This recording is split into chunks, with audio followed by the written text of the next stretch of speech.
পৃথিবীতে একটা প্রচলিত কথা আছে, মানি কান্ট বাই হ্যাপিনেস।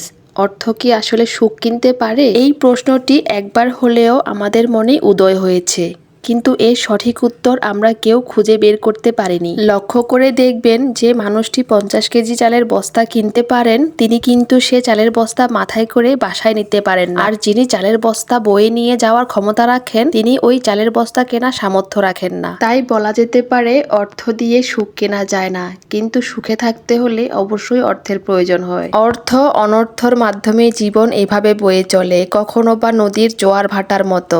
জীবন সবাইকে সবকিছু দেয় না, এটা জীবনের সবচেয়ে তিক্ত সত্যি কথা।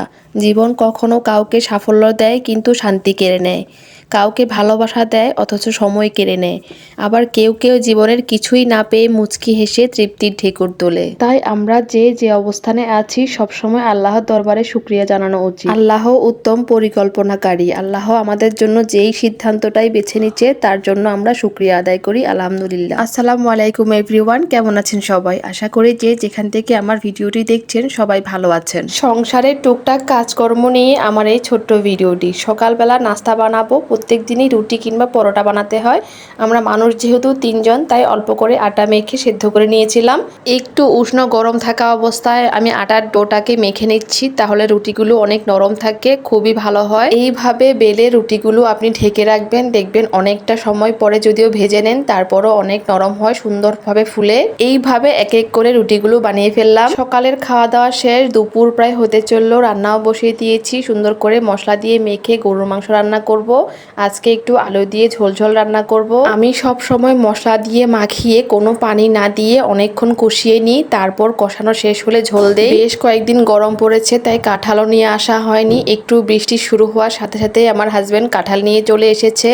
আর আজকে তো ঝুম বৃষ্টি হচ্ছে, তাই হাজব্যান্ডের আবদার গরুর মাংসর সাথে খিচুড়ি খাবে। তাই কি আর করা, সকালবেলা খিচুড়ি বসিয়ে দিচ্ছি। এখানে তেল গরম করে সম্পূর্ণ গরম মশলা আমি দিয়ে দিচ্ছি। এরপর বেশি করে পেঁয়াজ কুচি দিয়ে ভেজে নিব। পেঁয়াজগুলো একটু ভাজা ভাজা হয়ে আসলে আদা রসুন বাটা দিয়ে দিব। আদা রসুনের কাঁচা গন্ধ চলে যাওয়ার জন্য একটু ভেজে নিব। তারপর মশলাগুলো যেন পুড়ে না যায়, একটু পানি দিয়ে নিব। এরপর যে রেগুলার মশলাগুলো আছে, লবণ, হলুদ গুঁড়ো, মরিচ গুঁড়ো, জিরা গুঁড়ো, ধনে গুঁড়ো, সবকিছু কষিয়ে নিব।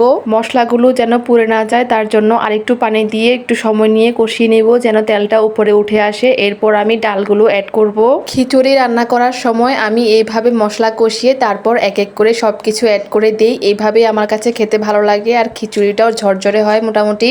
আজকে আমি খিচুড়িতে 2 রকমের ডাল ব্যবহার করেছি, মসুরের ডাল আর মুগ ডাল। একটা রেকর্ড হয়নি। রান্নার মাঝে চুলার গ্যাস চলে গিয়েছিল, তারপর কি আর করা, কুকারেই বসিয়ে দিলাম। ডালটা কষিয়ে এরপর পরিমাণ মতো চাল দিয়ে এটাও ভালো করে কষিয়ে নিব। তারপর পরিমাণ মতো পানি দিয়ে ঢেকে নিব।